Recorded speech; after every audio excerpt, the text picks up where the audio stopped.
और अब देखिए हमारे साथ, आपने करगहर से देखा सासाराम का माहौल, अब आपको मैं अरवल लाया हूं। अरवल का माहौल देखिए, पोलिंग बूथ स्टेशन का है, 2 बूथ है यहाँ पर, 1200 मतदान हो चुके हैं और तकरीबन आखिरी वक्त का मतदान होना बाकी है और बहुत सारे लोग हैं जो यहाँ पे अब गुनागणित में जुट गए हैं। तो क्या नाम है भाई साहब आपका? विनय कुमार सिंह। विनय कुमार सिंह। आप भैया? पवन कुमार सिंह। आप लोग सर? गालिब खां। वोट दे दिए आप लोग? हाँ, वोट दे दिया। तो क्या है माहौल बताइए अरवल का? लाल किला बरकरार रहेगा या टूटेगा? लाल किला दिल्ली वाला नहीं, लाल किला यहाँ का टूटेगा, टूटेगा। महागठबंधन सरकार बनेगा यहाँ। महागठबंधन। हाँ, माले, मैं पूछ रहा हूँ माले के जो विधायक हैं वो सही हैं। हाँ? और यहाँ से रहेंगे बरकरार हो। Bihar and Bihari want a comprehensive political change, which you will see in upcoming result. Thank you.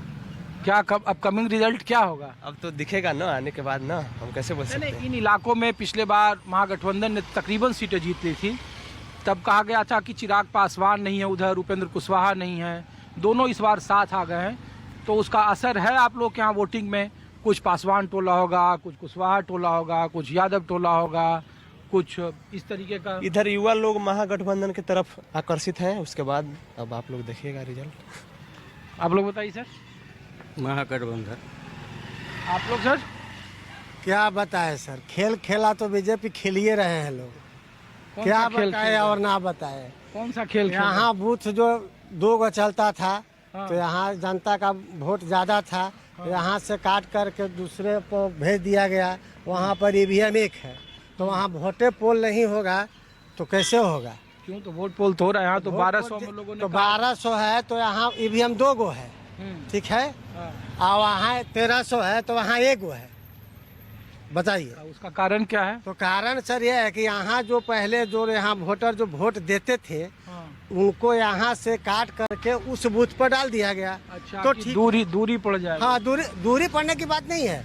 यहाँ भी दे या वहाँ भी दे, जैसे आबादी के अनुकूल भी हम चाहिए था, तो ऊपर यहाँ का वोट वहाँ जब चला गया तो वहाँ आदमी ज्यादा है, तो वहाँ पर ईवीएम 2 चाहिए था, ताकि वोट बढ़िया से अच्छी तरह से बूथ पर तो 1200 वोट से ज्यादा नहीं हो सकता है। चुनाव आयोग ने ये नियम बनाया। कुछ भी हो सकता है, लेकिन डिस्टर्ब तो हो सकता है ना।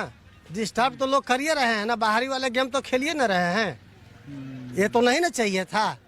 हम लोग का जो है यहाँ जो शांतिपूर्वक चल रहा है तो उसी प्रकार से चला देना चाहिए था। अगर नहीं तो उस पर गया था तो कम से कम वहाँ 2 ईवीएम चलना चाहिए था। ये बताइए कि क्या इस बार माले का ये गढ़ है, 15 जीते 20 माले का गढ़ तो है सर, ऐसा कोई बात नहीं है कि माले का गढ़ नहीं है। मतलब गढ़ इन द सेंस 2 बार जीते, 2020 में भी जीते, इस बार का क्या है? जीतेंगे, महानंद जी जीतेंगे।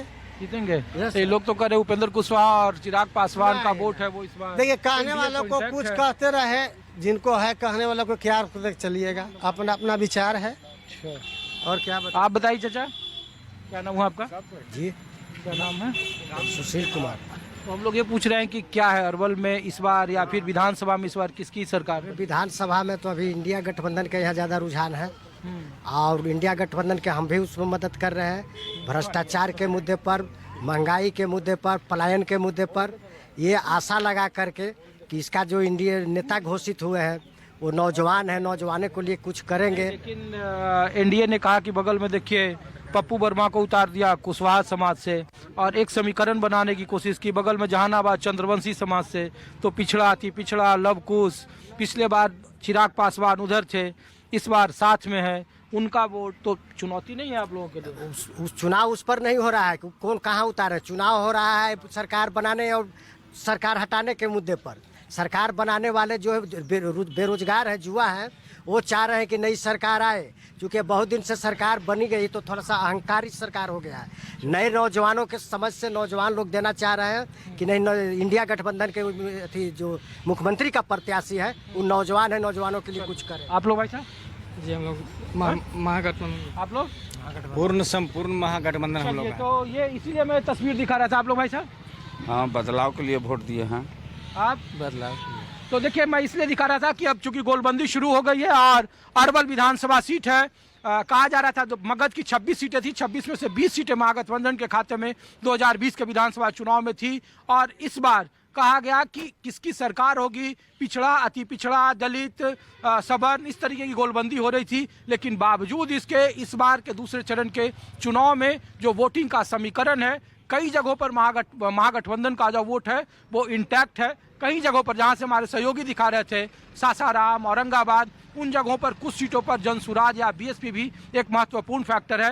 लेकिन बावजूद 14 नवंबर को यह तय होगा कि बिहार में किसकी सरकार, महागठबंधन का किला क्या ये मजबूत के तौर पर फिर मगध में अपना किला वो बरकरार रखेगा, या फिर उपेंद्र कुशवाहा और चिराग पासवान को साथ करने से कुछ उसमें सफलता मिलेगी। ऐसे कई सारे सवाल हैं जिसका जवाब 14 नवंबर को मिलेगा।